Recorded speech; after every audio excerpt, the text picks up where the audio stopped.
जब अमेरिकी राष्ट्रपति ट्रंप ने अपने कार्यकाल के अंतिम दिनों में H-1B वीजा को लेकर बड़ा फैसला लिया तो पूरी दुनिया की नजरें वॉशिंगटन पर टिक गई। आपको बता दें कि लगभग $1 लाख यानी कि लगभग 84 लाख रुपए की फीस की घोषणा से अमेरिका की टेक इंडस्ट्री में हड़कंप मच गया और सिर्फ टेक कंपनी ही नहीं, चिकित्सा जगत में भी गहरे संकट की आशंका साफ तौर पर देखने को मिल रही है। लेकिन अब इसी कड़े फैसले में एक नरमी की गुंजाइश सामने आ गई है, जिससे राहत मिल सकती है उन डॉक्टरों के लिए जो अमेरिका के ग्रामीण इलाकों में स्वास्थ्य सेवाओं की रीढ़ की हड्डी बने हैं।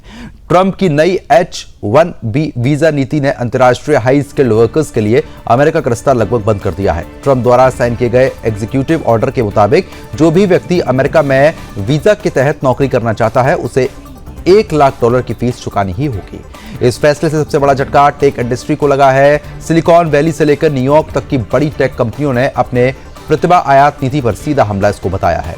लेकिन झटका यहीं तक सीमित नहीं रहा। मेडिकल क्षेत्र, खासतौर पर ग्रामीण अमेरिका में काम कर रहे अस्पतालों और हेल्थ प्रोवाइडर्स ने इस फैसले पर गहरी चिंता साफ तौर पर यहां पर जता दी है। बता दें कि अमेरिकन मेडिकल एसोसिएशन सहित कई स्वास्थ्य संगठनों ने चेतावनी दी है कि अगर विदेशी डॉक्टरों पर इतनी भारी फीस थोपी गई तो ग्रामीण अमेरिका में स्वास्थ्य सेवाएं पूरी तरीके से चरमरा जाएंगी। इन चेतावनियों के बीच व्हाइट हाउस ने एक अहम स्पष्टीकरण जारी कर दिया। व्हाइट हाउस टेलर रॉजर्स ने ब्लूमबर्ग न्यूज को दिए गए बयान में यह कहा कि राष्ट्रपति ट्रंप के प्रोक्लेमेशन में संभावित छूट का प्रावधान है। इसमें कहा गया है कि यूएस होमलैंड सिक्योरिटी सेक्रेटरी यदि ये तय करते हैं कि किसी व्यक्ति, कंपनी या इंडस्ट्री के लिए वीजा शुल्क माफ करना राष्ट्रीय हित में है तो उन्हें $1 लाख की फीस में छूट दी जा सकती है। टेलर रॉजर्स ने यह भी स्पष्ट कर दिया है कि यह निर्णय ट्रंप प्रशासन की भाषा के आधार पर ही लिया जाएगा। इसका अर्थ यह है कि डॉक्टरों और मेडिकल रेजिडेंट्स को इस भारी भरकम फीस से छूट मिल सकती है, खासकर वो डॉक्टर जो ग्रामीण इलाकों में सेवाएं दे रहे हैं जहां पहले से ही चिकित्सा संसाधनों की भारी कमी है। ग्रामीण अमेरिका में लंबे समय से विदेशी मेडिकल ग्रेजुएट्स ही जीवन रेखा बने हुए हैं। ऐसे में इस छूट को एक बड़ी राहत के तौर पर देखा जा रहा है। हालांकि इस राहत की अंतिम पुष्टि US department of homeland security द्वारा लिए जाने बड़े फैसलों पर निर्भर करेगी। इस पूरे घटनाक्रम ने यह भी स्पष्ट कर दिया है कि इमिग्रेशन नीतियों का असर केवल टेक इंडस्ट्री या कंपनियों पर नहीं बल्कि आम नागरिक की स्वास्थ्य और जीवन सुरक्षा पर भी होता है। H-1B वीजा की यह नई नीति जहां एक और विदेशी पेशेवरों के लिए अमेरिका के रास्ते को कठिन बना रही है, वहीं डॉक्टरों को संभावित छूट का यह प्रावधान कुछ उम्मीदें जरूर लेकर आएगा। अब देखना यह होगा कि होमलैंड सिक्योरिटी किस दिशा में निर्णय लेती है और क्या अमेरिका के ग्रामीण हिस्सों में स्वास्थ्य सेवाओं की डूबती नाव को विदेशी डॉक्टरों एक बार फिर से संजीवनी दे पाएंगी क्या।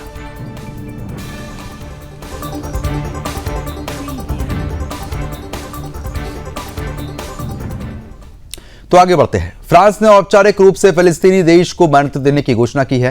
फ्रांस के राष्ट्रपति मैक्रोन ने कहा कि शांति का समय आ चुका है। उन्होंने युद्ध के बाद गाजा में संयुक्त राष्ट्र से अधिकृत एक अंतर्राष्ट्रीय स्थलीकरण बल की योजना पेश की है। इससे कई देशों से समर्थन मिलने की उम्मीद है, लेकिन इजरायल या अमेरिका की तरफ से ऐसे होने की संभावना नहीं है। सोमवार शाम को संयुक्त राष्ट्र महासभा हॉल में एक विशेष शिखर सम्मेलन के उद्घाटन भाषण में मैक्रो ने साफ कर दिया कि गाजा में युद्ध, नरसंहार और मौतों का समाप्त करने का समय आ गया है। मैक्रो ने कहा कि फिलिस्तीनी लोगों के लिए न्याय करने और इस प्रकार गाजा, पश्चिमी तट और यरूशलेम में फिलिस्तीनी राज्य को मान्यता देने का समय आ चुका है। फ्रांस ने सऊदी अरब के साथ इस विशेष शिखर सम्मेलन का आयोजन किया है। इस सम्मेलन में अमेरिका शामिल नहीं हुआ और इजरायली अधिकारियों ने इस पहल को खारिज कर दिया। G7 के अन्य देश जर्मनी और इटली ने भी सम्मेलन से दूरी बनाई है। फ्रांस के साथ ही एंडोरा, माल्टा और साथ ही साथ मोनाको में भी फिलिस्तीनी को मान्यता देने की घोषणा कर दी। बेल्जियम ने भी फिलिस्तीन राज्य की मान्यता को अपना समर्थन दे दिया, लेकिन ये कहा कि कानूनी रूप से प्रभावी होगा जब हमास को बड़ा झटका जो है वो यहाँ पर दिया जाएगा, बंधकों को वापस कर दिया जाएगा। स्पेन के प्रधानमंत्री ने भी फिलिस्तीन राज्य को संयुक्त राष्ट्र का पूर्ण सदस्य बनाने का आह्वान करते हुए कह दिया है कि यह सम्मेलन मील का पत्थर है, लेकिन ये इस यात्रा का अंत नहीं है, ये तो बस शुरुआत है। मैक्रो ने संयुक्त राष्ट्र महासभा को यह बताया कि फिलिस्तीनी देश को मान्यता देना एकमात्र साधन है जो इजरायल को शांति से रहने देगा। उन्होंने कदम को हमास का हार बताया। मैक्रो ने कहा कि हमें द्विराष्ट्र समाधान की संभावना को बनाए रखने के लिए अपनी पूरी शक्ति से प्रयास करना चाहिए ताकि इजरायल और फिलिस्तीनी शांति और सुरक्षा के साथ साथ आराम से रह सके। उन्होंने आगे कहा है कि फिलिस्तीनी लोगों के अधिकार को मान्यता देने से इजरायल के लोगों के अधिकारों में कोई कमी नहीं आएगी, जिसका फ्रांस से पहले दिन से समर्थन हुआ है। फ्रांस की घोषणा ऐसे समय पर आई है जब ब्रिटेन, कनाडा, ऑस्ट्रेलिया और पुर्तगाल ने पिछले सप्ताह के आखिर में फिलिस्तीनी देश को मान्यता का ऐलान किया था। वे 145 से अधिक देशों में शामिल हो गए हैं जो पहले से फिलिस्तीन को मान्यता दे चुके हैं। मंगलवार को होने वाली इस बैठक में सऊदी अरब, तुर्की, पाकिस्तान, संयुक्त अरब अमीरात, मिस्र, इंडोनेशिया, कतर और जॉर्डन शामिल होंगे। बता दें कि अपनी रिपोर्ट में उन्होंने बताया है कि इस बैठक में ट्रंप गाजा में युद्ध को खत्म करने और उसके बाद की योजना पेश कर सकते हैं।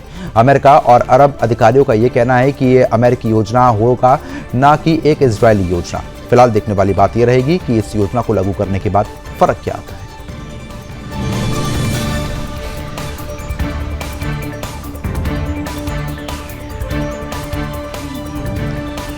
बात करते हैं पाकिस्तान की वायुसेना ने जो किया वह सरकार की नीति पर बहुत बड़ा सवाल उठा सकता है।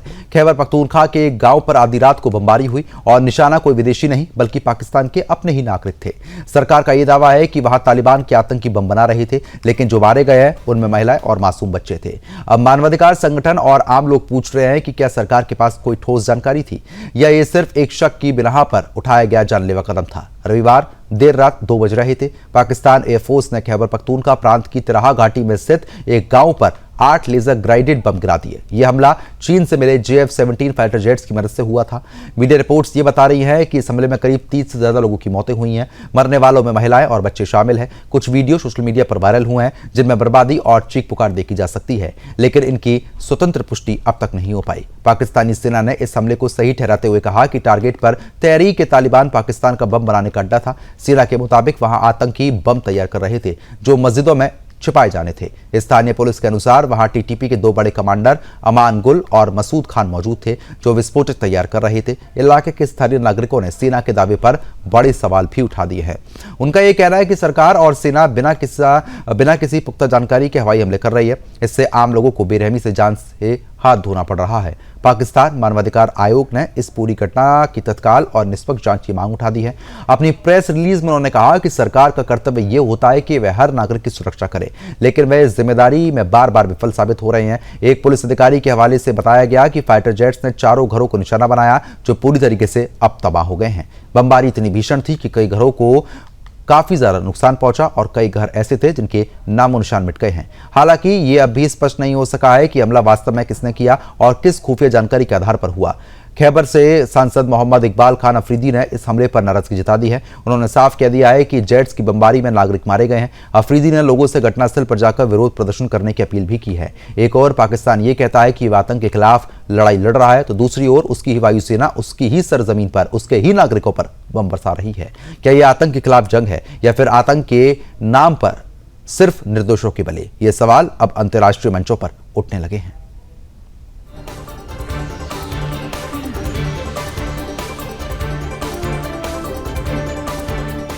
अमेरिका ने प्रोफेशनल्स के लिए H-1B वीजा की फीस करीब 6 लाख से बढ़ाकर 88 लाख रुपए कर दी है। इसी बीच चीन ने नया K वीजा शुरू करने का ऐलान कर दिया है। बताया यह भी जा रहा है कि K visa science, technology, engineering, math से जुड़े हुए युवाओं की स्किल और प्रोफेशनल्स के लिए 1 अक्टूबर 2025 से जारी हो जाएगा। इन सब्जेक्ट्स में रिसर्च कर रहे कैंडिडेट भी की वीजा के आवेदन कर सकते हैं। खास बात तो यह है कि चीनी कंपनी से नौकरी का ऑफर ना होने पर भी इस वीजा के लिए आवेदन हो पाएगा। अमेरिका ने 21 सितंबर से H-1B वीजा फीस बढ़ा दी। इससे प्रोफेशनल्स को अमेरिका जाने में मुश्किल होगी। ऐसे में चीन के K वीजा को H-1B का विकल्प माना जा रहा है। ब्रिटेन 90,000 की फीस जीरो कर सकता है। इस बीच ब्रिटेन भी हाई स्किल्ड लोगों के लिए वीजा फीस खत्म करने पर विचार कर रहा है। रिपोर्ट के मुताबिक जिन लोगों ने दुनिया के टॉप 5 यूनिवर्सिटी में पढ़ाई की है या फिर कोई बड़ा इंटरनेशनल अवार्ड जीता है, उनकी पूरी फीस वीजा माफ हो जाएगी। फिलहाल ब्रिटेन के ग्लोबल टैलेंट वीजा की आवेदन फीस 676 पाउंड है। ब्रिटेन में 26 नवंबर को बजट पेश होगा। इससे पहले वो इस फीस को खत्म करने का फैसला ले सकता है। चीन अभी 12 तरीके की वीजा जारी करता है। अभी चीन में काम कर रहे लोगों के लिए R वीजा या फिर Z वीजा का इस्तेमाल किया जाता है। Z वीजा की वैधता 1 साल की है, जबकि R वीजा में ठहरने के लिए सिर्फ 180 दिन मिलते हैं। R वीजा के लिए कोई फीस नहीं लगती, लेकिन इसकी आवेदन प्रक्रिया लंबी और पेचीदा होती है, इसलिए यह सफल नहीं हो पाया। वहीं K वीजा में विदेशियों का ज्यादा समय तक चीन में रहने की सुविधा उनको मिल पाएगी। हालांकि अभी यह साफ नहीं है कि यह कितने समय के लिए होगा। K वीजा में कुछ ऐसी सुविधाएं दी गई है जो अभी चल रहे Z वीजा में नहीं है। Z वीजा वाला विदेशी व्यक्ति अगर चीन में काम करना चाहता है तो उसे पहले किसी चीनी कंपनी या संस्था से नौकरी का प्रस्ताव या स्पॉन्सरशिप चाहिए होती है, लेकिन K वीजा में यह नियम नहीं है। अलग अलग देशों के लिए K वीजा से जुड़ी डिटेल जानकारी चीनी दूतावास और आपको बता दें कि उनकी टीम जारी कर रही है। चीन सरकार ने अगस्त में इस फैसले को मंजूरी दे दी थी। चीनी कंपनियों में नौकरी के बिना भी आवेदन कर पाएंगे। जेड वीजा में किसी चीनी कंपनी की नौकरी मिलना जरूरी है और वीजा सिर्फ उसी कंपनी के लिए वैध होता है। नौकरी बदलने पर नया वीजा लेना पड़ता है। के वीजा के साथ ऐसा कोई नियम नहीं होगा। शिक्षा और अनुभव के आधार पर सीधी आवेदन प्रक्रिया हो सकती है। के वीजा फीस के बारे में कोई आधिकारिक घोषणा नहीं की गई है, तो वहीं जेड वीजा की फीस हर देश के नागरिकों के लिए अलग अलग तय की गई है। भारतीय नागरिकों के लिए 2.9 हजार रुपए, अमेरिकी नागरिकों के लिए 2.3 हजार रुपए, कनाडाई नागरिकों के लिए 8.5 हजार रुपए और ऑस्ट्रेलियाई नागरिकों के लिए 5.5 हजार रुपए इसको तय किया गया है। इसके अलावा वीजा आवेदन प्रक्रिया में सर्विस चार्ज भी जोड़ा जाता है, जिसकी कीमत भारतीयों के लिए 2 से 3 हजार के बीच हुआ करती है।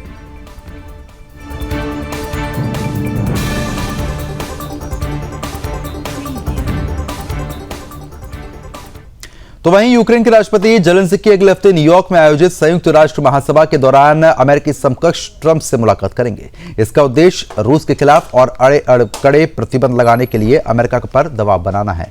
अल जजीरा की रिपोर्ट के मुताबिक जेलेंस्की की यह घोषणा ऐसे समय पर हुई है जब रूस ने यूक्रेन पर हमले तेज कर दिए हैं, जिससे यूरोप के पूर्वी हिस्से में सुरक्षा की चिंता बढ़ गई है। जेलेंस्की ने शनिवार को एक्स पर लिखा है कि अब हम अमेरिका से रूस के खिलाफ और सख्त प्रतिबंधों की उम्मीद पूरी तरीके से कर रहे हैं। यूरोप अपनी भूमिका निभा रहा है। उन्होंने इस बात पर भी जोर दिया है कि युद्ध विराम के बाद यूक्रेन को भविष्य में रूसी हमलों से सुरक्षित रखने के लिए दीर्घकालिक सुरक्षा गारंटी की आवश्यकता है। अमेरिकी राष्ट्रपति ट्रंप पहले ही संकेत दे चुके हैं कि वे रूस पर बड़े प्रतिबंध लगाने के लिए तैयार हैं। हालांकि उन्होंने शर्त रखी है कि नाटो के सहयोगी देश रूस से तेल खरीदना बंद करने पर सहमति दे दें। ट्रंप युद्ध विराम की कोशिश कर रहे हैं, लेकिन रूस अब तक इस तरीके के दबावों के आगे नहीं झुका है। जेलेंस्की इस बैठक में यह भी उठाएंगे कि युद्ध विराम के बाद यूक्रेन की सुरक्षा किस प्रकार सुनिश्चित की जाए। रूस के राष्ट्रपति पुतिन ने चेतावनी दी है कि पश्चिमी देशों की किसी भी सेना की तैनाती को यूक्रेन बर्दाश्त नहीं कर पाएगा। रूस ने हाल ही में रात के समय में एक बड़ा हमला कर दिया। इसमें लगभग 40 मिसाइलें, 580 ड्रोन इस्तेमाल हुए। इस हमले में 3 लोगों की मौत हुई और दर्जन लोग घायल हो गए। इस आक्रामकता को देखते हुए नाटो सहयोगियों ने यूरोप के पूर्वी सीमाओं पर सुरक्षा बढ़ा दी। पोलैंड की सेना ने यह बताया कि रूस के हमले के बाद उनके लड़ाकू विमानों ने रोकथाम अभियान के तहत उड़ान भरी थी। ब्रिटेन के लड़ाकू विमानों ने भी पोलैंड में नाटो मिशन ईस्टर्न सेंट्री के तहत पहली बार गश्त की, लेकिन रूसी हवाई हमलों से सुरक्षा सुनिश्चित की जा सके। इसी बीच शुक्रवार को 3 रूसी लड़ाकू विमान कथित तौर पर एस्टोनिया की हवाई सीमा पर घुस गए। रूस के रक्षा मंत्रालय ने इस घटना से इनकार किया, लेकिन एस्टोनिया के अधिकारियों ने कहा कि घुसपैठ 12 मिनट तक चलती रही और रडार और विजुअल निगरानी से प्रभावित भी हुई। एस्टोनिया के सैन्य खुफिया प्रमुख कर्नल एंड्स ने यह कहा कि अभी ये पुष्टि नहीं हुई है कि ये उल्लंघन जानबूझकर हुआ था या फिर नहीं। रूस की हाल की आक्रामकता के कारण पूर्वी यूरोप में सुरक्षा खतरे बढ़ गए हैं। नाटो देश ने सीमाओं पर अपनी तत्परता बढ़ा दी है और संभावित हमलों के लिए लड़ाकू विमानों की गश्त जारी रखी है। पोलैंड और ब्रिटेन के लड़ाकू विमानों के अलावा अन्य नाटो सहयोगी देश ने भी अपनी सीमाओं पर निगरानी काफी ज्यादा बढ़ा दी है। आपको ये भी बता दें कि साथ ही ये यूरोप और अमेरिका के बीच सुरक्षा सहयोग को मजबूत करेगा। इस बैठक में जेलेंस्की ट्रंप न केवल रूस पर दबाव बनाने की मांग करेंगे, बल्कि भविष्य में संभावित रूसी आक्रामकता से बचाव के लिए दीर्घकालिक सुरक्षा गारंटी पर भी चर्चा होगी।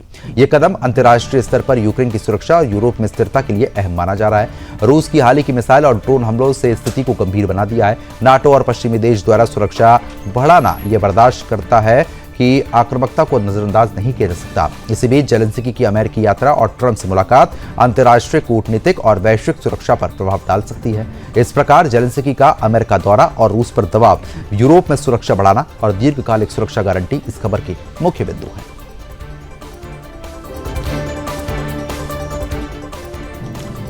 तो आपको बता दें कि जेलेंस्की दीर्घकालिक सुरक्षा गारंटी पर भी चर्चा करेंगे। जब ये मुलाकात होगी तो ये चर्चा देखने को मिलेगी। ट्रंप ने रूस पर प्रतिबंधों के लिए नाटो सहयोग की बकायदा शर्त भी यहां पर रखी है। यूरोप में बढ़ती सुरक्षा चिंताओं के बीच रणनीतिक कदम लगातार उठाए जा रहे हैं। तो जेलेंस्की अगले हफ्ते यूएन महासभा में अमेरिका जाएंगे और ट्रंप से भी मुलाकात होगी। जब मुलाकात होगी तो कई अहम विषयों पर बातचीत भी देखने को मिलेगी।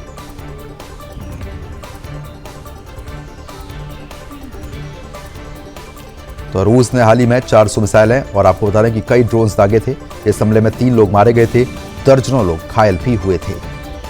पूर्वी यूरोप में सुरक्षा बढ़ाने के लिए नाटो फिलहाल सतर्क हो चुका है। ब्रिटेन के विमानों ने पोलैंड में पहली बार गश्त की है।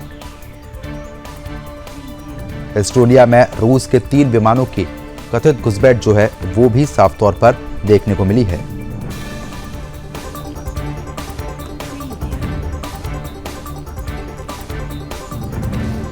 तो ट्रंप ने रूस पर प्रतिबंधों के लिए नाटो सहयोग की बाकायदा शर्त रखी है। यूरोप में बढ़ती सुरक्षा चिंताओं के बीच रणनीतिक कदम भी यहां पर उठाए जा रहे हैं। तो जेलेंस्की अगले हफ्ते यूएन महासभा में अमेरिका भी जा रहे हैं।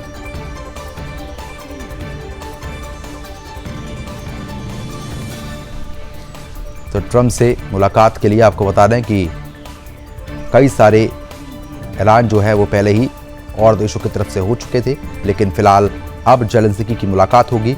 मुलाकात के बाद कई समझौते सामने आ सकते हैं।